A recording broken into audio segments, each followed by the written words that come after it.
story behind Green Onions, Jim Stewart had booked a Sunday session, which was more of a demo, because we worked 5 days a week, Monday through Friday, and all the guys, most of the guys except for myself, had night gigs. You know, they had to be on stage by 9 o'clock usually, and doing 4 sets a night, sometimes 5.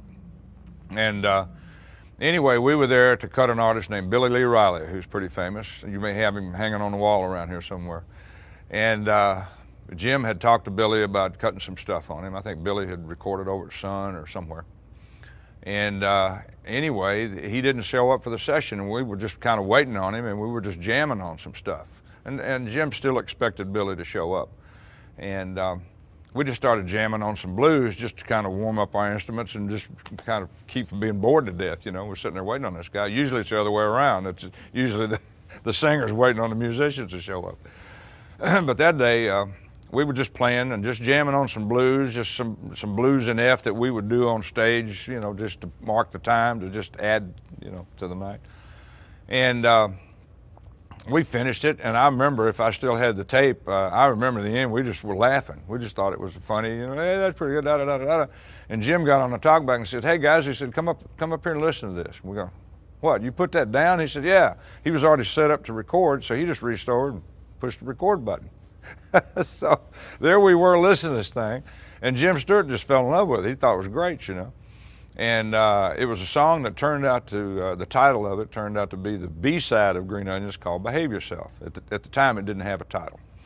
But what was funny about it is Jim Stewart said, he said, that's pretty good. He said, if we decide to put that out, he said, if you guys got another song you can put on the B-side. He called it the B-side. And we said, no. I mean, we looked at each other. We didn't sit around and write all the time, you know. Booker and I wrote a little bit, and I looked at Booker. I said, I don't know. I said, I remember you played me some kind of riff or a lick about 2 weeks prior to that session.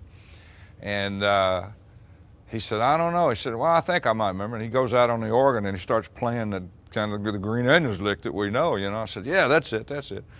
So Al sat down and Louis sat down on the bass, and we started jamming on this thing. And Jim said, that's pretty catchy. He said, you know, let's get an arrangement on this. And so we did this thing. And so Jim said, you know, that's pretty good. He said, but Steve, he said, that thing you're doing in the middle of the song, he said, why don't you put that on the intro? Just do that on the intro and play a verse like that, then let Booker play, and then you do a regular solo. And I went, oh, okay.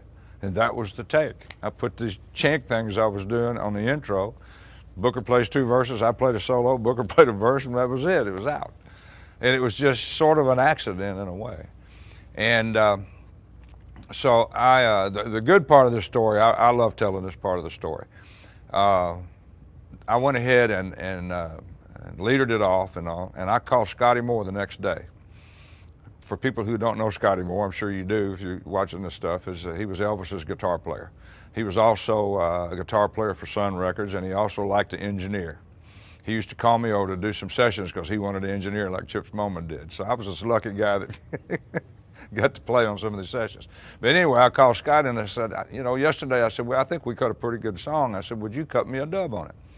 And he said, sure, come on over, you know. So I went over there and we fired up, you know, and he fires the lathe up and all that. And he said, man, Steve, he said, that's pretty catchy. He said, what do you call that? And I said, well, we don't have a name for it yet. I just know it's good.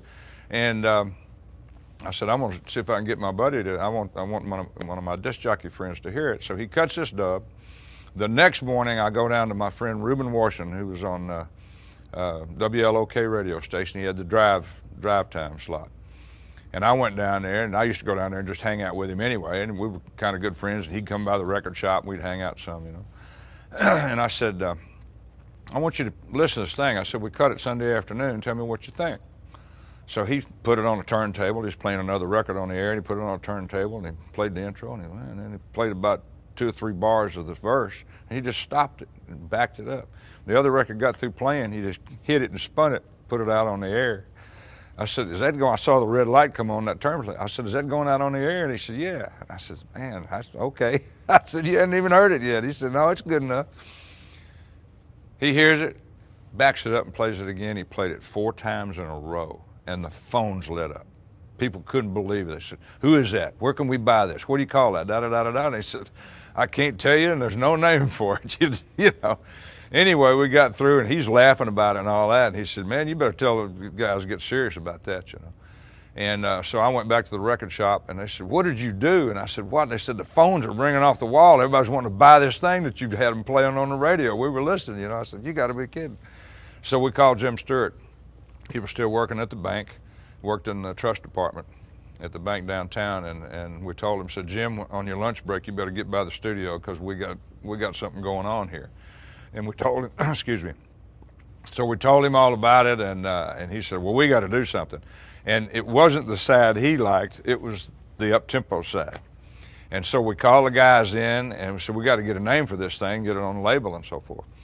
And so I can tell you now that Lewie Steinberg had played bass on it. When we're hashing around ideas, we came up with all kind of crazy ideas, and he said, "Why don't you call it Onions?" He said, "Because that's the stinkingest music I ever heard, you know."